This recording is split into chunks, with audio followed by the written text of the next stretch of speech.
मतलब उनका जो वैल्यूएशन उनको मिलना चाहिए उनके फंड्स का वो उनको प्रॉपर मिले, और स्वैपिंग का जो ऑप्शन उनके लिए ओपन किया जाना चाहिए, जिससे अपने पुराने टीओपीज को एनवीटी में कन्वर्ट कर पाए, तो जो स्वैपिंग मैकेनिज्म वो बिना किसी गड़बड़ी के काम करे। ठीक है, उनको वैल्यूएशन डिस्टर्ब नहीं होना चाहिए, जितना मिलना चाहिए प्रॉपर वैल्यू वो मिले, और स्वैपिंग का ऑप्शन भी उनके लिए मतलब स्मूथली काम करे, स्वैपिंग मैकेनिज्म काम करे। अगला पॉइंट है लिक्विडिटी पूल्स का रीएलोकेशन। तो लिक्विडिटी पूल्स था उसका रीएलोकेशन यहाँ पर मतलब ये टेक्निकल क्या है, क्योंकि लिक्विडिटी पूल को भी मतलब उसमें फंड्स जो जितना रखा जाना था उसको भी रीएलोकेट किया गया है, उसमें कुछ या तो बढ़ाया गया है फंड और ज्यादा उसको बैकअप उसका स्ट्रॉन्ग किया गया है। ठीक है, तो पिछले कुछ घंटों में बैकएंड डेटाबेस में जो बैकएंड डेटाबेस है जहाँ पर हमारा पूरा यूजर्स का डेटा मैनेज होता है डेटाबेस सिस्टम में, वहाँ पर हमारा कंप्लीट डेटा वही मेंटेन होता है, हमारा मैनेज होता है। हमारे क्रेडेंशियल, हमारे फंड्स की वैल्यू, हमारे जो भी हमारे टोकन्स हैं, तो सारा कुछ डेटाबेस जो हमारा मेंटेन होता है उसको बोलते हैं बैकएंड डेटाबेस।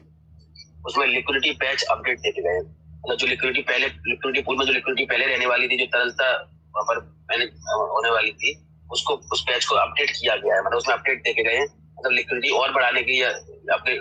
सिस्टम और सोच रहा है और ज्यादा लिक्विडिटी इसमें रखी जाए, फंड रखा जाए इसमें। ठीक है, किसी भी रीलॉन्च को उस समय बदलने के लिए अगर रीलॉन्च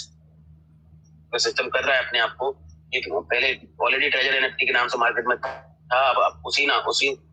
वही सिस्टम नए नाम से रीलॉन्च हो रहा है। ठीक है, नोवा एनएफटी नाम से, अगर उसको उस समय बदलना है, उसको अगर एक फेस्टिवल में बदलना है, तो उसके लिए सबसे बड़ी शर्त होती है कि विड्रॉल स्मूथ मिले, आगे चल के हमारी कम्युनिटी को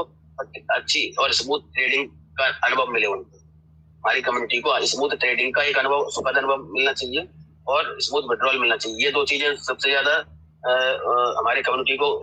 मतलब एक उत्सव मनाने का एक चांस देगी, मतलब ठीक है, जिससे कि हर दिन उनके लिए उत्सव की तरह रहेगा। उसके सबसे बड़ी शर्त उनकी स्मूथ विड्रॉल मिलना और ट्रेडिंग होना, जो उनकी सबसे बड़ी शर्त है। ठीक है, तो कंपनी इस समय विड्रॉल कमांड्स को प्रोसेस करने के लिए, विड्रॉल स्मूथली हो उसके लिए ब्लॉकचेन नोड्स के साथ सिंक्रोनाइजेशन टेस्ट कर रही है। जो ब्लॉकचेन नोड्स है जिसके थ्रू मतलब हमारे जो विड्रॉल प्रोसेस होंगे, तो ब्लॉकचेन नोड्स के साथ में सिंक्रोनाइजेशन चेक टेस्ट कर रही है कि ब्लॉकचेन के साथ में प्रॉपर्ली सिंक्रोनाइज, क्योंकि हमारा जो लेजर है, हमारा जो पूरा बही खाता है पूरा हमारे यूजर्स का, वो सब उनके ब्लॉकचेन के जो नोड्स हैं उनके लेजर नोड्स हैं उसमें ऑलरेडी सिंक हो चुका है डेटा हमारा। तो जो भी जब भी कोई विड्रॉल प्रोसेस होगा तो ब्लॉकचेन उसको वेरीफाई कर लेगी कि हाँ ये यूजर वैलिड है, इसका डेटा यहाँ पर पहले से सिंक हो चुका है, उसके ये क्रेडेंशियल्स है, उसके ये फंड्स है, जो वो वैलिडेट, मतलब जो भी हम विड्रॉल की रिक्वेस्ट हमारी तरफ से जा रही है, जो भी हम ट्रांजेक्शन होंगे, तो कितना फंड में मिलना है, चाहे विड्रॉल के रूप में, चाहे एनएफटी ट्रांसफर करने के बाद जो वो अमाउंट जब लिक्विडेट होके आएगा, जब वो इसको बायर उसको बाई करेगा, तो वहां से जो फंड हमारे पास आना चाहिए हमारे वॉलेट में, वैलिडेशन कौन करेगा? सारा कुछ वैलिडेशन, यूजर का वैलिडेशन, उसके फंड्स का वैलिडेशन, उसकी कमाई जो हो रही है एनएफटी सेल करके उसको वैलिडेट कौन करेगा? सारी चीजें वैलिडेट कौन करेगा? ब्लॉकचेन वैलिडेट करेगा। ठीक है, तो ब्लॉकचेन पहले पहचानेगी यूजर को, यूजर ये वैलिड यूजर है या नहीं। कैसे? कंपनी ने हम सबका डेटा ऑलरेडी ब्लॉकचेन के साथ में सिंक कर दिया है,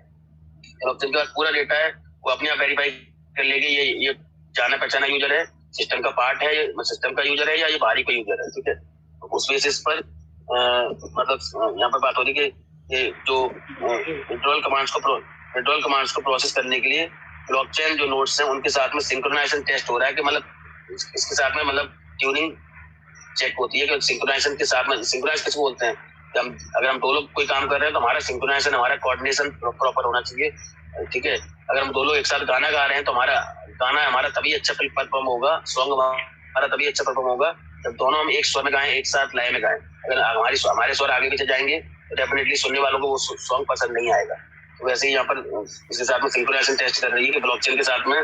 प्रॉपर्ली सिंक्रोनाइज होकर के हमारे विड्रॉल प्रोसेस होने चाहिए। ठीक है, ताकि लॉन्च के बाद अचानक आने वाले ट्रैफिक लोड से सर्वर क्रैश ना हो। ठीक है,